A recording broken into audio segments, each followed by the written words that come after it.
The bank vault was legendary for its 20-ton heavy door and reinforced iron walls. It was so impenetrable that the idea of installing a security alarm was dismissed, earning it the nickname the unbreakable vault. However, this impression came crashing down when a group of cunning criminals devised a master plan that outsmarted the vault's security for a full 27 hours, allowing them to remain hidden within. What was this adventurous master plan, and why is it considered the biggest bank robbery in history? But before we delve into that, let's rewind to July 19, 1976. As the sun rose on a Monday morning, the staff at the Société Générale Bank in Nice, France commenced their day. This bank was renowned for its unmatched security, boasting the strongest vault in the world. However, as per their daily routine, the staff attempted to open the vault, which was known for its massive 20-ton door with a highly intricate lock. The combination was entered, but the door didn't open. This wasn't the first time the door had caused trouble. Its immense weight often led to jams. Initially, the bank staff assumed it was just another typical hiccup and contacted the vault's manufacturer. After half an hour, the manufacturer's experts arrived at the scene, attempting to unlock the door. To everyone's surprise, even these experts couldn't open it this time. They made numerous attempts, but the door remained closed. As time passed, the situation became extremely serious. Customers were lining up, and the bank's reputation was on the line. After 3 painstaking hours, they resorted to drilling a hole in the vault's wall to investigate the issue. There were no signs of forced entry on the vault door, and none of its 4 walls bore any marks. Upon peering into the hole they'd created with a heavy-duty drill, they discovered that the vault door had been welded shut from the inside. This revelation was almost unbelievable, since the vault had only one entry, no source of light, and no windows. Entry from within was deemed impossible. At this point, the extraordinary nature of the situation became apparent. The staff arranged for heavy machinery and commenced the arduous task of breaking through the vault's walls, which were thicker than usual and reinforced with iron. After many hours of labor, they managed to create an opening large enough for a person to pass through. What they found inside was nothing short of astounding. The bank vault had been pillaged, with some safe deposit boxes broken into and others left open. Most intriguingly, the vault's wall bore a message sprayed in paint: "Without arms, without hate, and without violence." As the bank staff was coming to terms with the audacity of this crime, they discovered a tunnel that led beneath the vault's floor. At this point, the police took over the investigation. The criminals had breached 400 out of the 4,000 safe deposit boxes, making off with substantial loot, including money and gold blocks.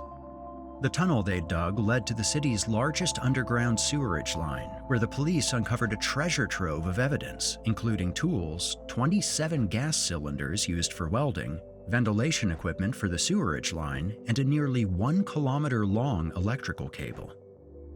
The heist's estimated value exceeded $20 million at that time. Not only was this the biggest bank heist of the century, but the subsequent police investigation also became the largest in French history. News of the audacious heist spread worldwide, tarnishing the bank's reputation and posing a considerable challenge to the French police. Months of rigorous investigations followed, during which individuals in the vicinity were apprehended and bank staff interrogated.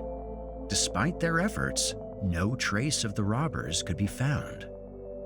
Then, in October 1976, 3 months after the heist, a significant lead emerged. A member of the gang was captured thanks to a tip from his girlfriend.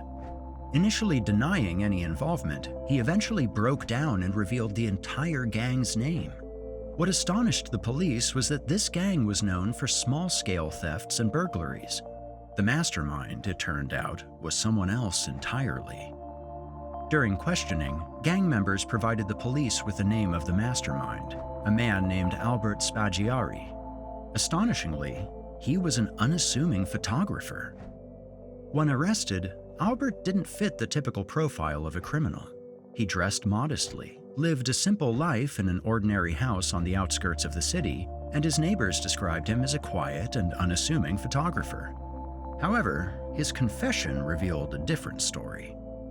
Albert claimed he had rented a locker in the bank using the pretext of capturing photos to meticulously study the vault's interior. To test the security, he placed an alarm clock in his locker, set to go off at night. When the alarm rang without alerting anyone or triggering a security alarm, he was convinced that the vault had no security system. He then posed as an engineer at the city government office and obtained a map of the city. Using this map, he calculated the location of the nearest sewerage line and planned to dig a 26-foot tunnel leading directly to the bank vault. This meticulous operation required extensive planning and involved contacting a local gangster who assigned his henchmen to dig the tunnel, a process that took 2 months as it was performed without machinery and only at night when the bank was empty. During this time, Albert took great care to ensure no noise reached the surface. On the night of July 18, they successfully entered the vault. Over the next 27 hours, they carried out the heist with remarkable composure, even pausing for lunch and dinner. Before leaving, they left their famous message on the vault wall. As the police took over, it became the most significant investigation in France's history. The criminals had seemingly vanished without a trace. What baffled the police was that this gang was known for petty crimes. The true mastermind, as revealed during the interrogation, was Albert Spaggiari. Albert confessed to the heist, but had one final surprise for the police. During the interrogation, he handed over a paper with coded evidence to a judge, insisting that only the judge could decipher it. As the judge started to decipher the map, Albert made a daring escape by leaping out of a first-floor window onto a waiting car roof and fleeing on a bike. Despite intense efforts, the police failed to capture him.